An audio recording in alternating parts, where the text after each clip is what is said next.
The doors of the Valori throne hall were 30 meters tall, carved from a single piece of white stone that glowed faintly from the inside. They opened slowly, grinding against the polished floor, and the sound echoed through the massive chamber like the growl of some ancient beast waking from sleep. Kang Do-hun walked through those doors alone.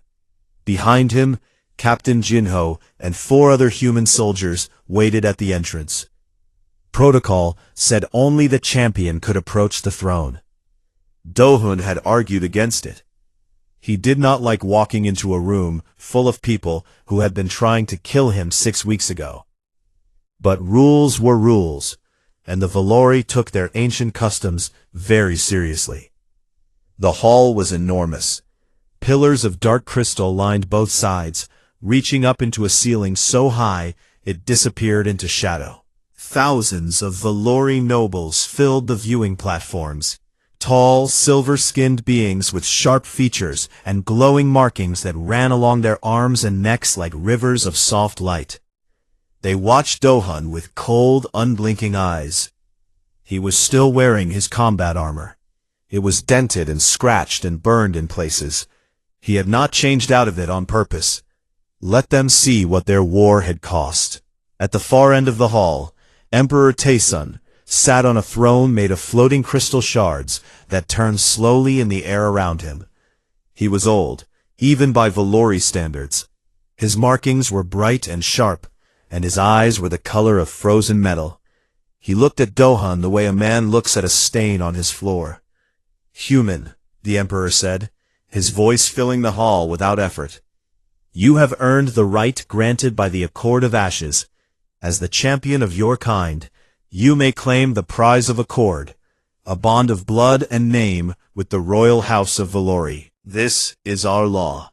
This is our way." Do-hun stopped walking. He stood in the center of the hall, alone, small compared to everything around him. But he did not look small. He stood straight, hands at his sides, and said nothing.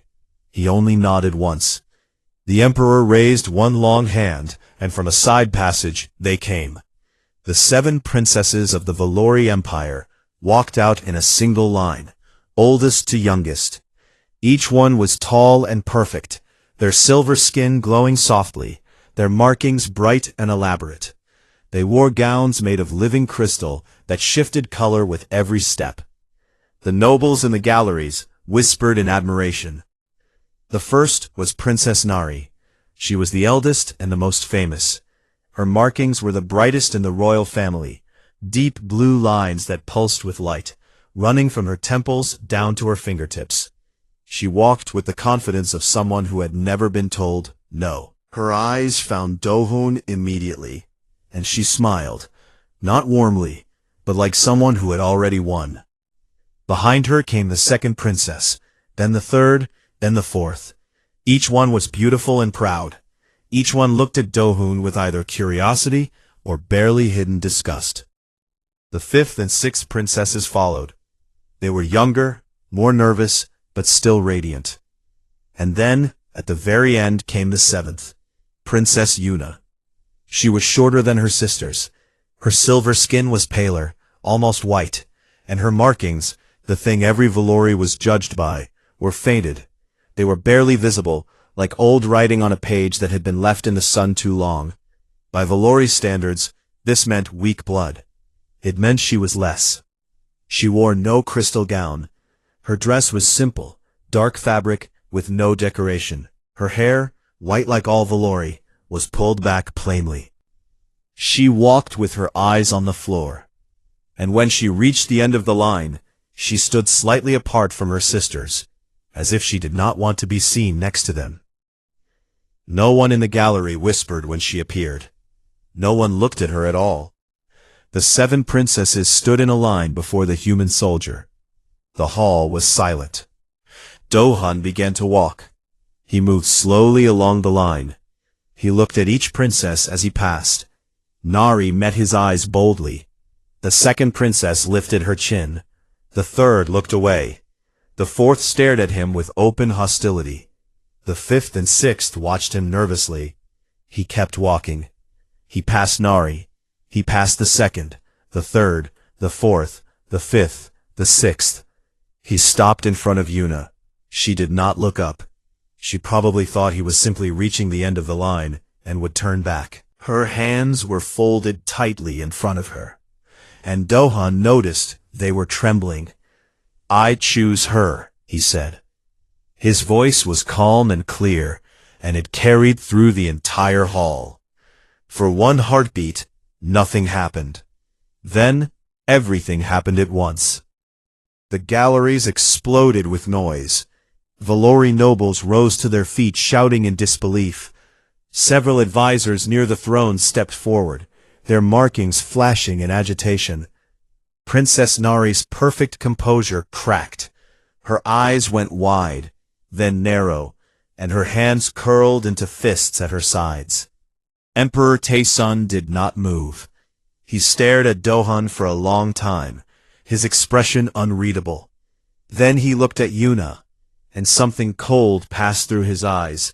Not anger exactly, but something close to it. Disappointment, maybe, or confirmation of something he had always believed about his youngest daughter, that she attracted only failure. "The law is clear," the Emperor said slowly. "The champion has chosen." "Father?" Nari began. "The law is clear," the Emperor repeated, and his voice was ice. Yuna had not moved. She stood frozen, staring at Dohun's chestplate, because she still could not bring herself to look at his face. Her lips parted slightly, but no words came out. Her faded markings flickered once, the faintest pulse of light, and then went still again. Dohun looked at her. He did not smile. He did not offer his hand. He simply said, "Whenever you are ready." Back at the entrance, Captain Jinho grabbed Dohun's arm as soon as he was close enough. "What are you doing?" Jinho whispered, his face tight with confusion. "You could have picked the eldest. You could have secured a real alliance. Why her?" Dohun looked back toward the throne hall. The doors were closing. Through the narrowing gap, he could see the princesses being led away. Nari was walking fast, fury in every step. And at the very back, alone, Yuna walked slowly, still looking at the floor. "During the war," Dohun said quietly, "I intercepted a transmission, unauthorized, sent on a hidden channel from inside the Valori Palace. Someone was trying to send a peace offer to our side. No name attached, no rank, just a proposal, detailed, fair, and smart. If anyone in the Valori court had found out, the sender would have been executed." Jinho frowned. "And it was her?" "It was her." Jinho looked through the closing doors at the small faded figure walking away from the throne. "I watched all 7 of them during this war," Dohun said. 6 of them wanted to win it. She was the only one who wanted to stop it. The doors closed with a deep, final sound. On the other side, Yuna walked through the palace corridors, alone. No guards escorted her. No servants waited for her. She walked the way she had always walked, quietly, invisibly, through a world that had never once looked in her direction. But today, someone had. She did not understand why. She did not trust it.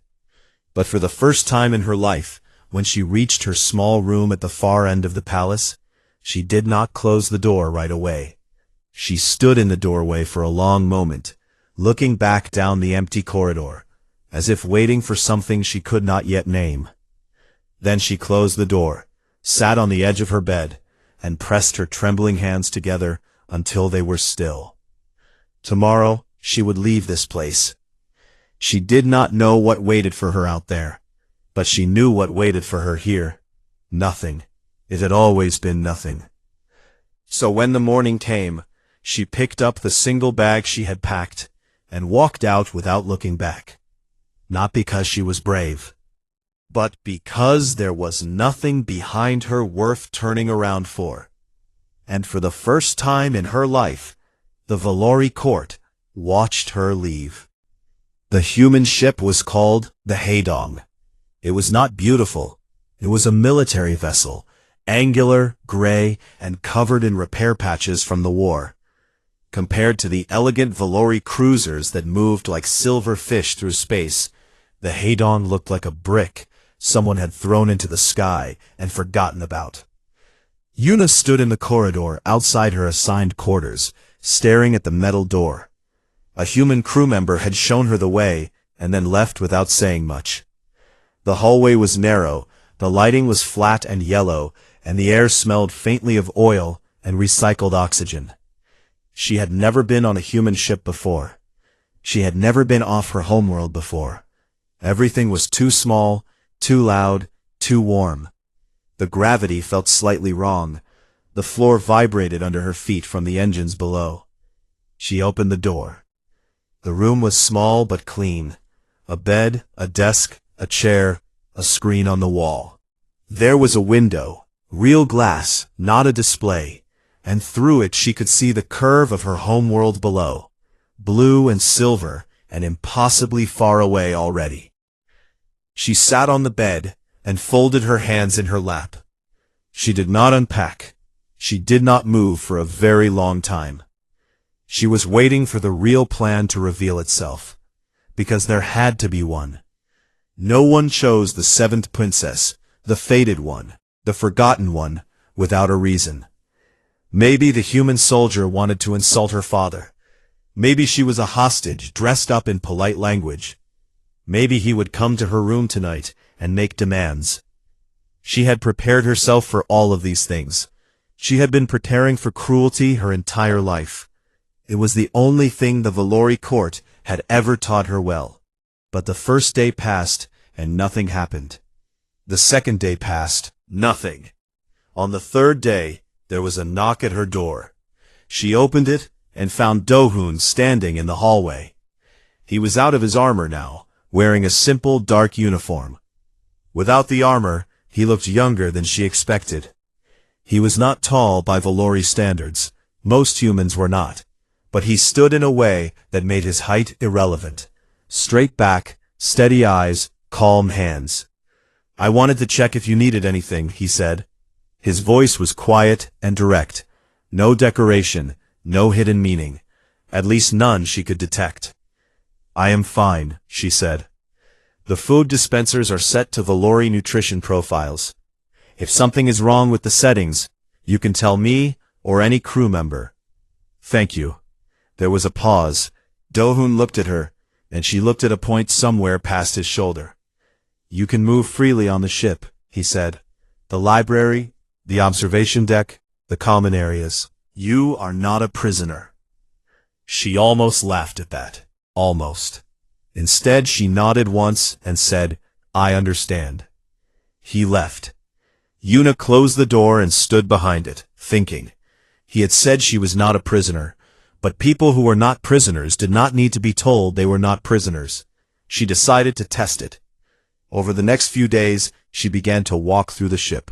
She expected to be stopped, followed, or watched. She was not. Human crew members passed her in the halls and nodded politely, or said short greetings. A few stared. She was the only Valori on a ship full of humans, after all.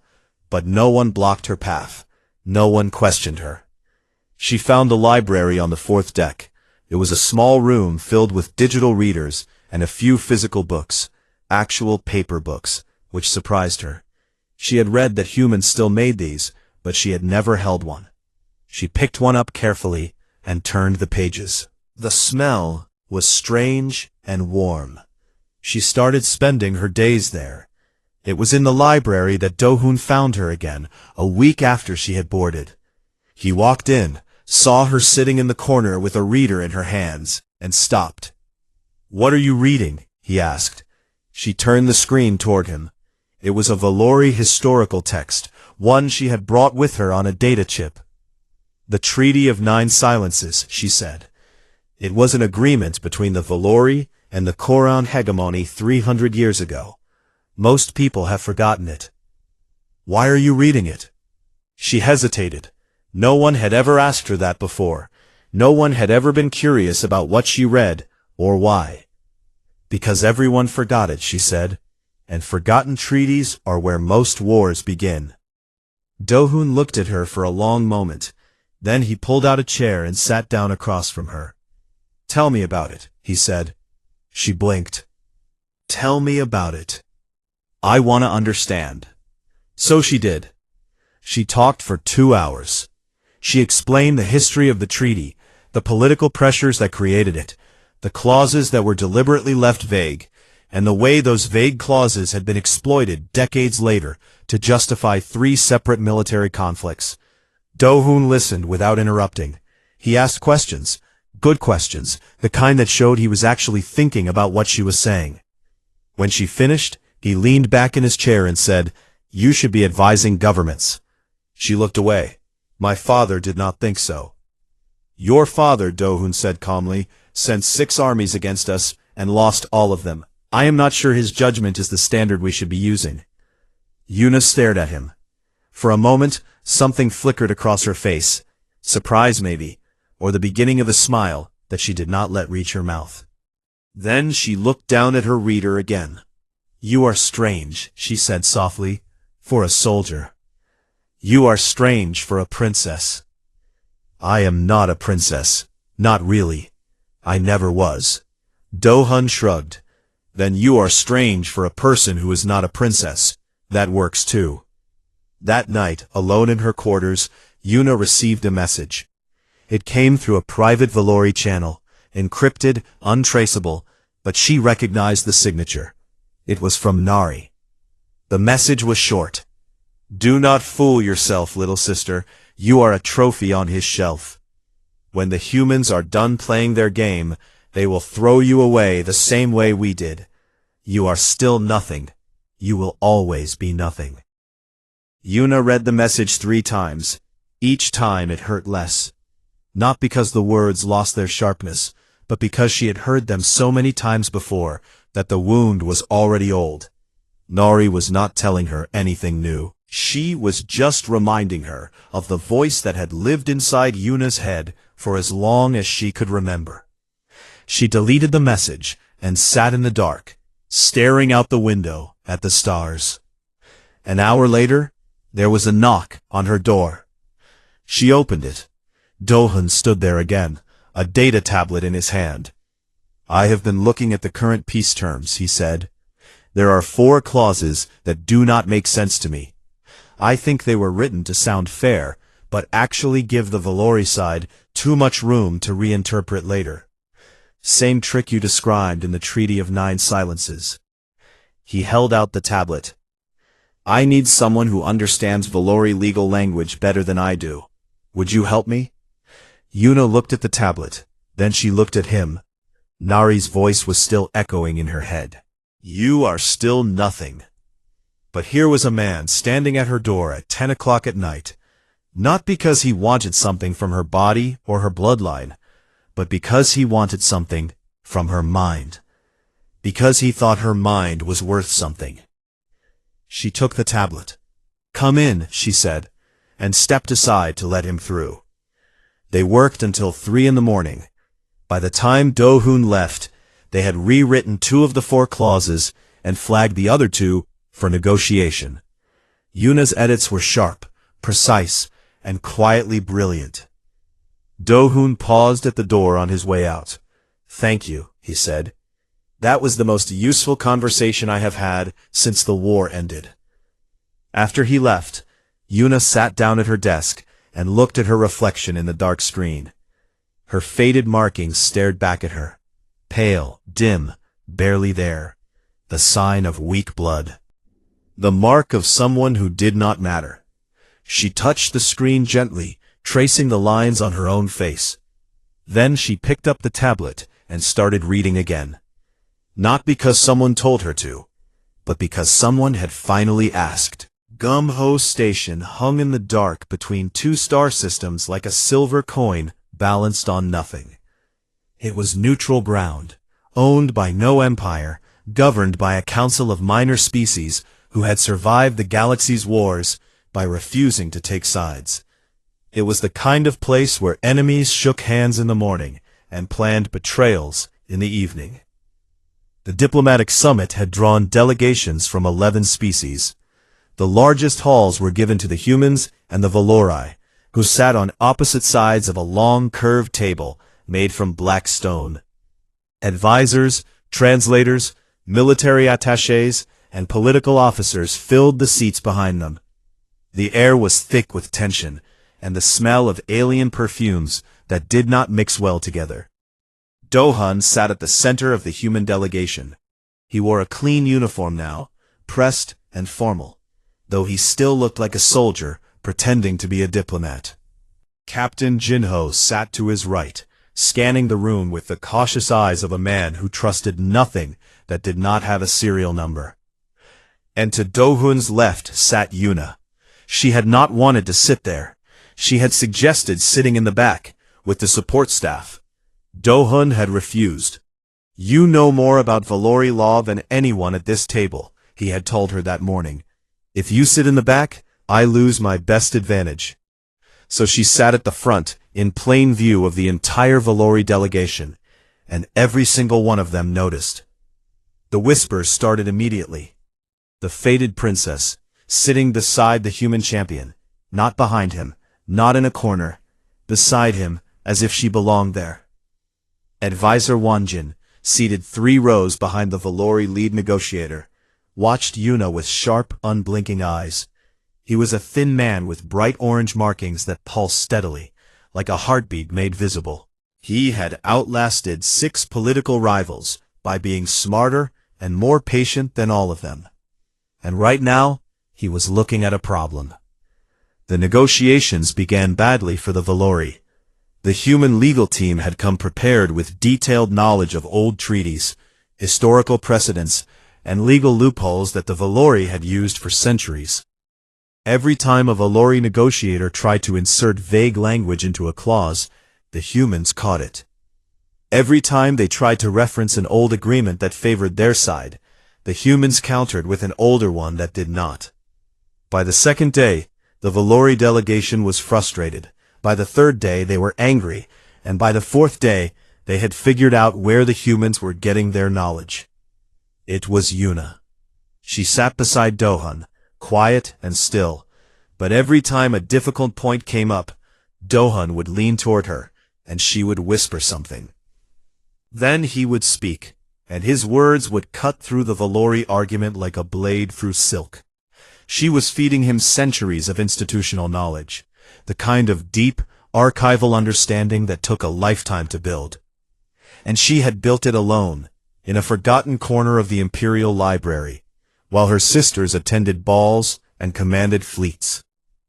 Captain Jinho watched her work during a break on the 4th day. He stood next to Dohun, near a window that looked out into the starfield, and shook his head slowly. "She just dismantled their entire trade clause argument in 30 seconds, Jinho said. 30 seconds. Our intelligence team spent 2 weeks on that clause and got nowhere." Dohun said nothing. He just watched Yuna across the room, where she was reviewing documents on her tablet, alone, as always. "She is sharper than half our intelligence division," Jinho admitted. He sounded almost annoyed about it. But sharp things attract attention. And on the 5th day, the trap was sprung. It began with a rumor. Someone in the Valori delegation mentioned casually that Princess Yuna had been seen accessing classified Valori military files during her time in the Imperial Archives. The rumor spread quickly. By midday it had grown into something worse. That Yuna had been secretly copying military intelligence for years and had passed it to the humans before and during the war. By evening, it was no longer a rumor. Advisor Wanjin presented formal evidence to the Summit Council. Communication logs, access records, timestamps, all of it pointed to Yuna. The accusation was devastating. Treason against the Valori Empire. Espionage in service of an enemy power. If proven, it carried a death sentence under Valori law. Nari delivered the final blow herself. She stood before the full Summit Assembly. Hundreds of diplomats, officers, and observers from 11 species, and spoke with the cold clarity of someone who had been waiting for this moment. My youngest sister has always been weak, Nari said, her bright markings flaring with each word. We thought her weakness was harmless. We were wrong. She used her access to our archives to betray our people. She gave our secrets to the enemy, and now she sits at their table as their reward. She looked directly at Yuna. You are a traitor to Valori blood. The hall went silent. Every eye turned to Yuna. She sat still. Her face was blank. Her hands were flat on the table in front of her, and if anyone looked closely, they would have seen that her fingertips were white from pressing down too hard. But she did not speak. She had learned long ago that showing pain in the Valori court only invited more of it. The human delegation erupted into tense discussion. Advisors whispered urgently. Jinho's hand moved instinctively to his sidearm, though there was nothing here to shoot. The Valori delegation demanded that Yuna be arrested and returned to the Empire for trial. The summit was falling apart. And then Dohun stood up. The room went quiet again, not because he raised his voice. He did not. He stood slowly, calmly, the way he did everything, and he waited until the silence was complete. 3 days ago, he said, I began investigating irregular communication patterns within the Valori delegation at this summit. Not because of Princess Yuna, because someone has been actively sabotaging these negotiations from the inside. It projected a holographic display into the air above the black stone surface. Communication logs, access records, and routing paths. The evidence presented against Princess Yuna was manufactured. The communication logs are real, but the routing signatures were altered. The original transmissions did not come from the Imperial Archives. They came from the office of Advisor Wanjin. The room turned. Wanjin, still seated in the third row, did not flinch. But his orange markings dimmed, just slightly, just for a moment. Dohun continued. For the past 4 days, I have been cross-referencing the timestamps on these logs with archive access records that Princess Yuna herself catalogued during her years in the Imperial Library. Her records are the most detailed archive index the Valori Empire has, and they show clearly that the files Wanjin claimed she copied were not accessed by her account. They were accessed by a secondary account registered to Wanjin's office. He tapped the device. The holographic display shifted, showing side-by-side comparisons, dates, times, account signatures. The evidence was clean, clear, and devastating.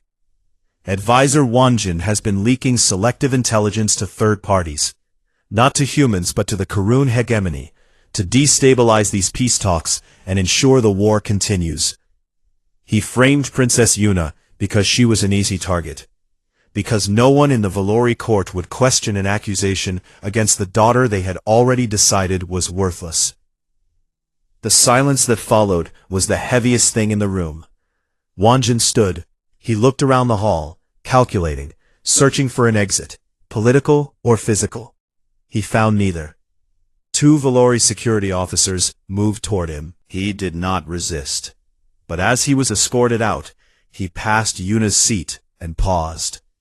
He looked down at her with something between contempt and disbelief, as if he could not understand how the fated princess, the nothing, the afterthought, had become the foundation of his undoing. Yuna looked back at him. She did not speak. She did not need to. After the session was closed for the day, the delegations returned to their quarters. The halls of Gumho Station buzzed with noise. Everything had changed. The Valori were scrambling. The humans were cautiously triumphant. The other species were watching and recalculating. Yuna stood alone near a window at the end of a quiet corridor. The stars outside were very bright and very still. Dohun found her there. You knew, she said without turning around. You already suspected Wanjin. Yes. And you used my archive work to prove it. Your archive work was the only thing detailed enough to prove it. You cataloged things no one else thought mattered. That is what saved you." She turned to look at him. Her faded markings caught the light from the window, and for a moment they looked almost silver. "You did not choose me on a whim," she said. "It was not a question." "No," he said, "I did not." She stared at him for a long time. Then she turned back to the window. "Thank you," she said quietly. Do-hoon stood beside her, and they watched the stars in silence. He did not touch her. He did not say anything comforting. He simply stayed. The news of Wonjin's arrest spread across the Valori Empire like fire through dry grass. Within a week, 3 minor noble houses publicly withdrew their support from the Emperor's inner council. Within 2 weeks, a group of young Valori politicians, reformists who had been silent for years, began publishing open letters calling for transparency in the imperial court. The old order was cracking, and at the center of every crack was a name no one had spoken seriously before: Yuna. Emperor Taesoon responded the only way he knew how. He issued a formal decree from the Crystal Throne, broadcast across every Valori communication channel in the Empire. The one called Yuna is no longer of royal blood. She is stripped of name, title, and birthright. She is no daughter of this house. She is no daughter of this empire. Let her name be forgotten. It was the harshest punishment a Valori royal could receive. Worse than exile, worse than imprisonment. To be stripped of your markings and name meant you were erased. You became no one.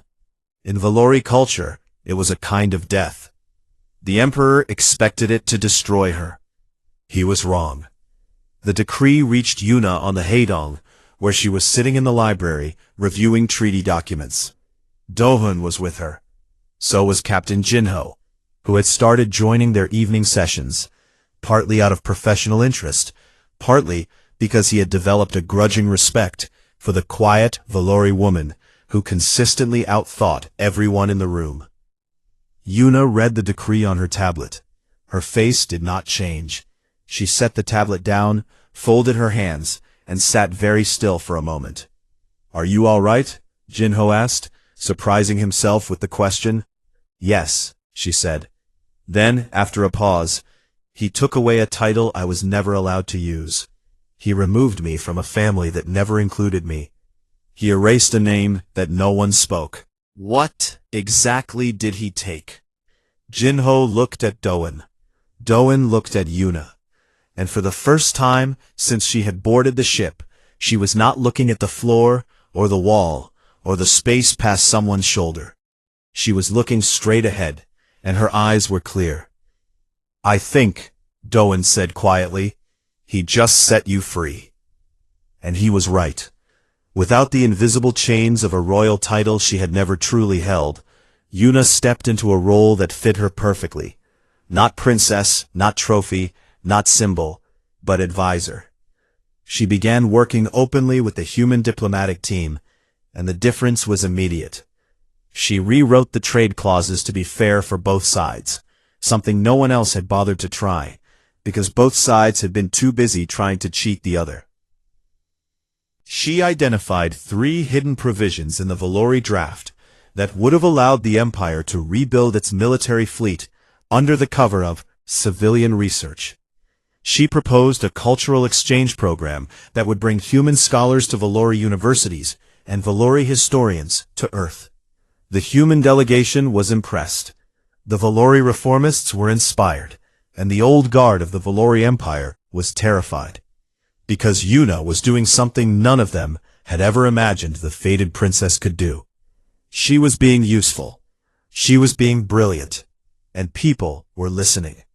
But not everyone was willing to let the old order fall quietly.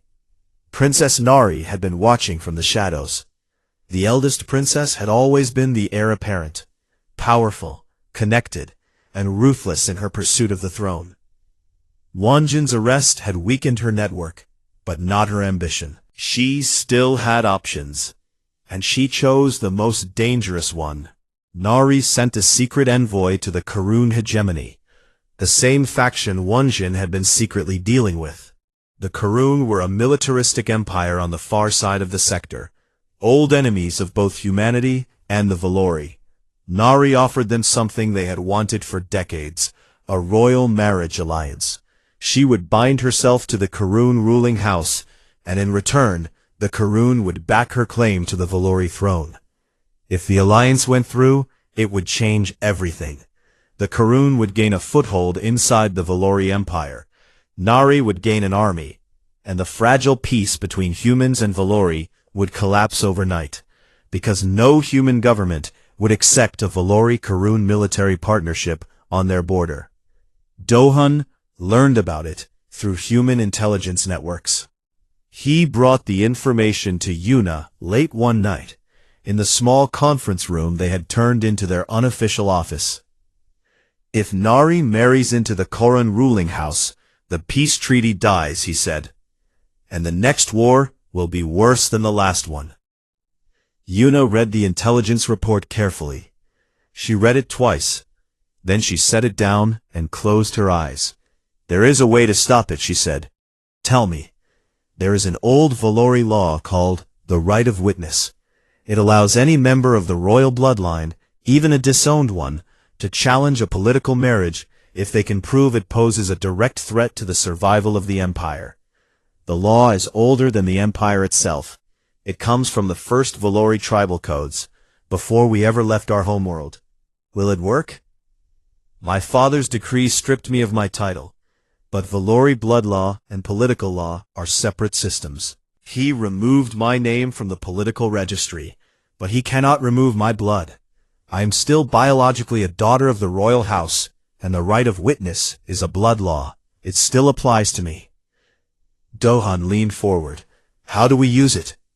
I have to invoke it before the Galactic Assembly, in person, in front of every delegation, and I have to prove with evidence, not emotion, that Nari's marriage alliance would endanger the Valori Empire.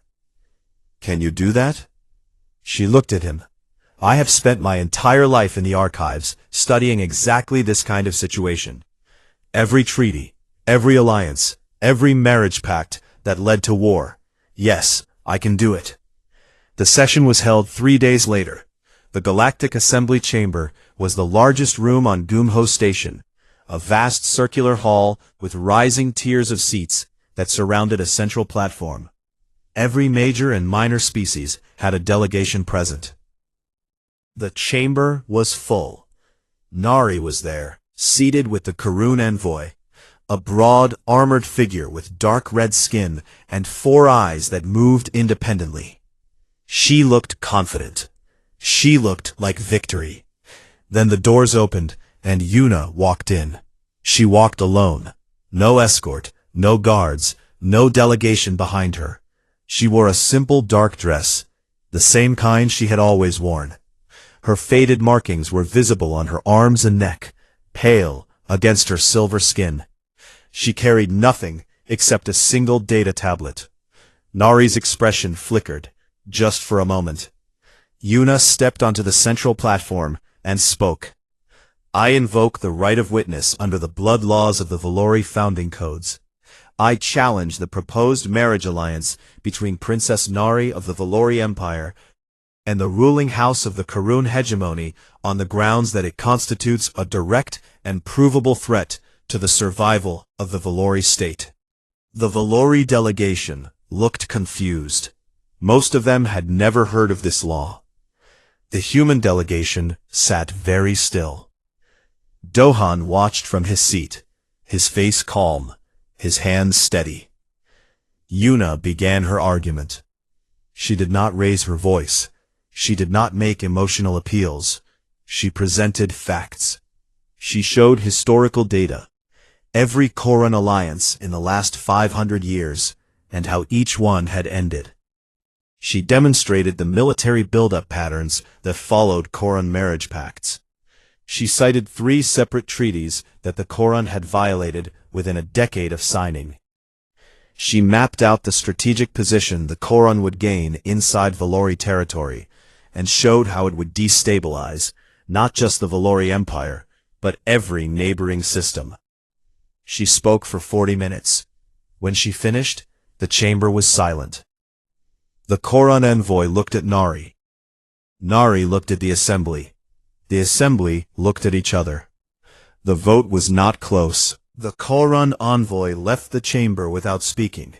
Nari remained seated for a long moment, her bright markings flickering with suppressed fury. And then she stood and walked out through a side door. She did not look at Yuna. The Valori delegation sat in stunned silence.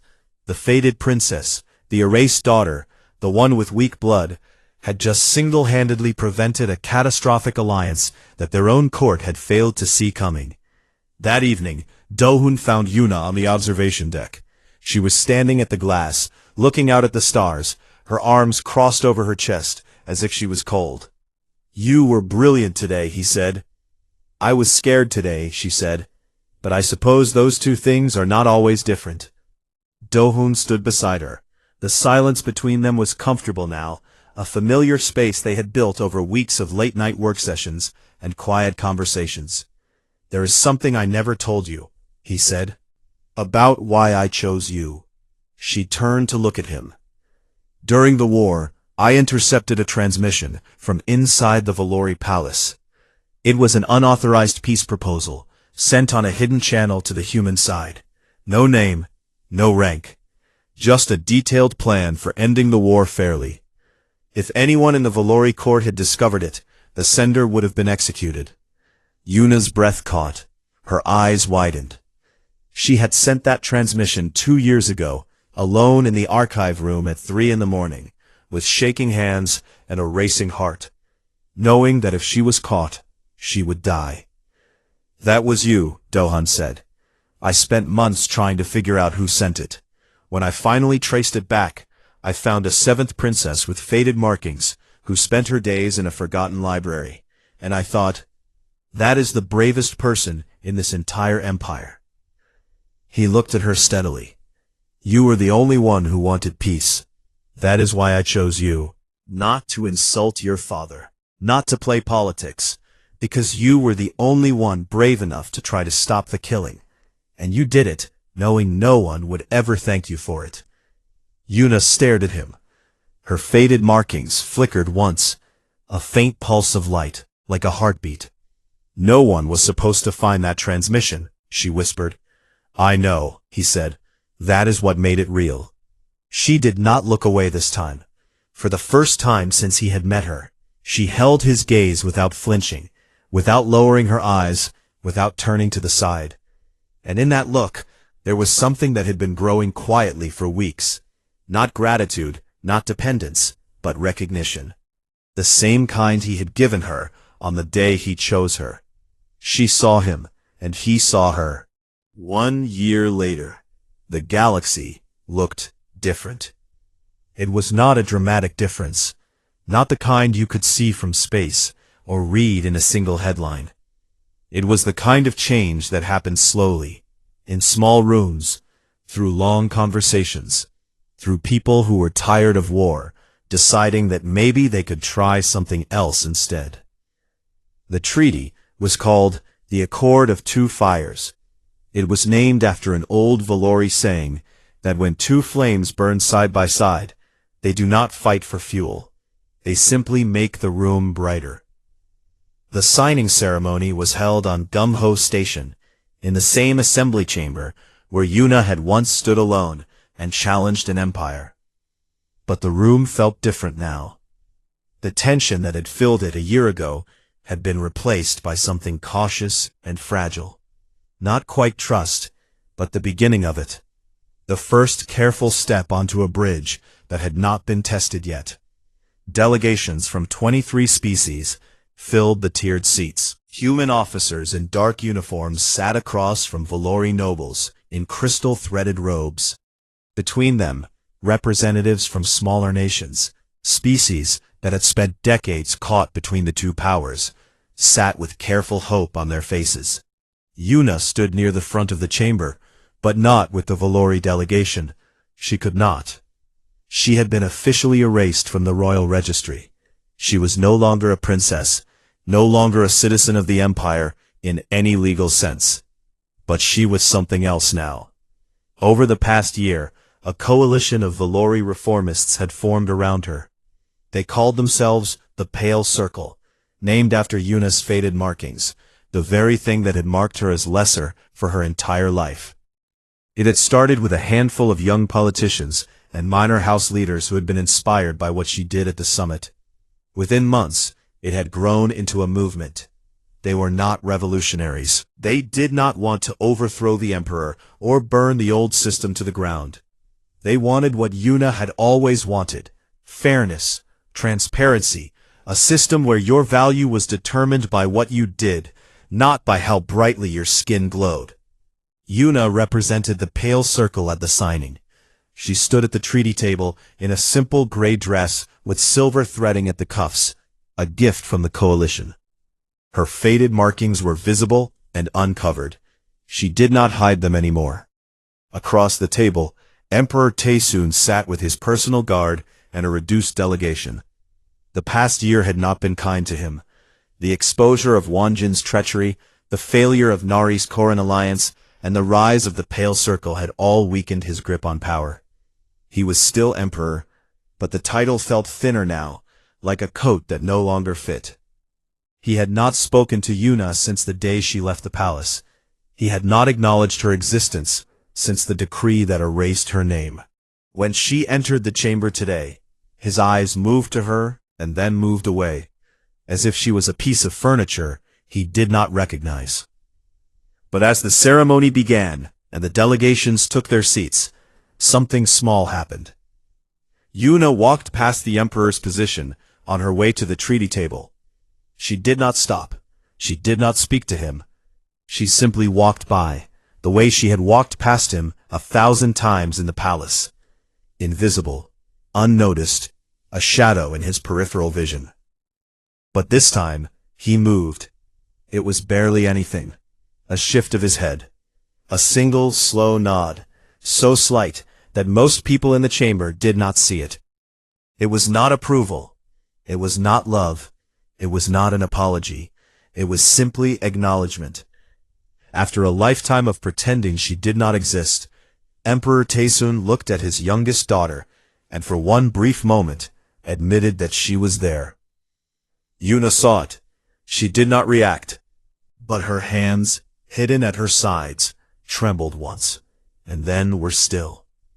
It was the most she would ever get from him, and somehow, standing here in this room full of people who had finally learned her name, it was enough.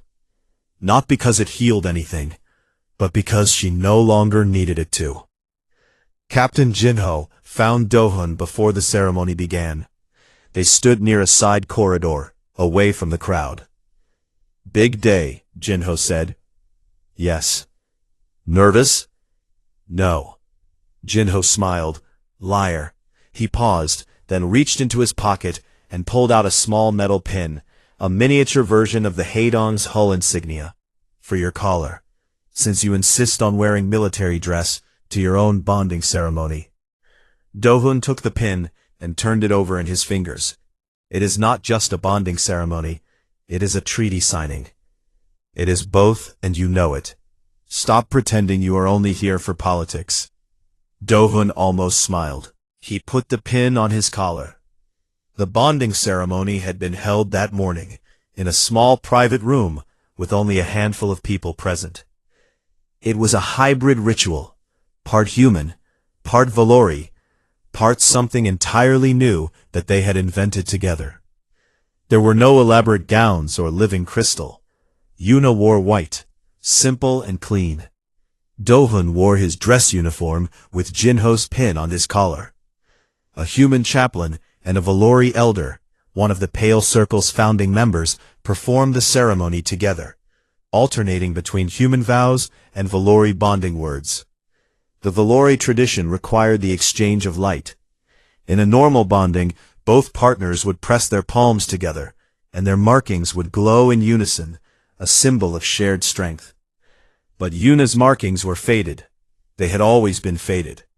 When she pressed her palms against Do-hun's, nothing happened at first. The Valori elder hesitated. The room was quiet. Then, slowly, Yuna's markings pulsed. Not brightly, not the way her sister's markings would have, but they pulsed, A soft, steady glow, faint but real, like the first light of a star that had been hidden behind clouds for a very long time. Do-hun felt the warmth of it against his human skin. He did not have markings to glow back, but he held her hand steady and did not let go. That was enough. Now, hours later, they stood together at the treaty table as the Accord of Two Fires was presented to the assembly. The document was long, hundreds of pages of carefully negotiated terms covering trade, territory, military limits, cultural exchange, legal protections, and diplomatic protocols. It had taken a year to write. Yuna had personally reviewed every single page. The human representative signed first. Then the Valori representative, not the emperor himself, but a senior diplomat who acted on his authority. Then, one by one, the representatives of the other species added their marks. When it was done, the chamber filled with a sound that Gunho Station had never heard before. Applause. Not from one delegation, from all of them. Yuna was asked to speak. She had not prepared for this. She had expected to stand quietly at the side and let the politicians take the stage. But the Pale Circle delegates insisted, and the human delegation supported them. And before she could argue, she was standing at the center of the chamber with every eye in the room on her. She stood there for a moment, looking out at the assembly. She saw human faces and Valori faces, and dozens of alien faces she had only read about in books. She saw Captain Jinho in the third row, arms crossed, watching with the expression of a man who is trying not to look proud. She saw the Emperor in his reduced seat, staring at the wall. She saw empty seats where Nari's delegation would have sat. And she saw Do-hun standing near the back of the human section, leaning against a pillar with his arms folded. He did not nod. He did not smile. He just watched her the way he had always watched her, steadily, without expectation, as if he already knew what she was going to say, and was simply waiting for the rest of the room to hear it. Yuna spoke. She did not talk about victory. She did not talk about power or military strength, or the glory of any species. She talked about archives, about forgotten laws, and buried treaties, and voices that had been silenced so long that everyone assumed they had nothing to say. She talked about the transmission she had sent during the war, the unauthorized peace proposal that could have gotten her killed. She said she had sent it, not because she was brave, but because she was afraid. Afraid that the war would never end. Afraid that no one with the power to stop it was willing to try. Afraid that silence was the same as agreement. I spent my whole life being told I was not enough, she said. Her voice was quiet but clear, and it carried through the chamber without effort. My markings were too faded. My blood was too weak. My voice was too soft. And I believed it. For a very long time, I believed it. She paused. But strength is not always bright and loud. Sometimes it is quiet. Sometimes it is faded. Sometimes it sits in the margins of a forgotten book, waiting for someone to finally read it. She looked out at the assembly. This accord was not built by the powerful. It was built by the people who were willing to sit in small rooms and do difficult work. People who chose fairness over advantage. People who decided that winning was less important than lasting. She touched the edge of the treaty document on the table beside her. I hope we last. She stepped back. The chamber was silent for a long moment. Then the applause came again, louder this time, from more seats, carrying with it the sound of something old and tired finally breaking open. After the ceremony, the delegations mixed and mingled in the reception halls of Gunho Station. Drinks were poured. Conversations happened that would have been impossible a year ago. A Valori noble laughed at a joke told by a human engineer. A Karun observer shook hands with a representative from one of the smaller species. The galaxy did not heal in a day, but it leaned, just slightly, in a better direction. Do-hun and Yuna left the reception early. They walked together through the quiet corridors of the station, until they reached the observation deck, the same one where they had stood a year ago, looking at the stars in silence. They stood there again now, side by side, not as a princess and a soldier, not as a symbol and a champion, just as two people who had found each other in the space between what was expected and what was true. "Do you think it will hold?" Yuna asked, looking out at the stars. "The treaty? All of it." Dohan was quiet for a moment. Then he said, "I do not know, but I think the fact that we are standing here means something. A year ago, no one in that chamber would have believed this was possible. A year ago, no one in that chamber knew my name. I did." She looked at him. Her faded markings caught the starlight, glowing faintly, soft, steady, and real. "Yes," she said, "you did." They stood together at the window, watching the stars. Behind them, the noise of the reception faded into a low murmur. Ahead of them, the galaxy stretched out, vast and old and full of things that had not been tried yet. Yuna leaned slightly toward Dohun. He leaned slightly toward her. Their shoulders touched, a small point of contact, human warmth against Valori silver, and neither one pulled away. The stars burned quiet and steady, the way all lasting things do.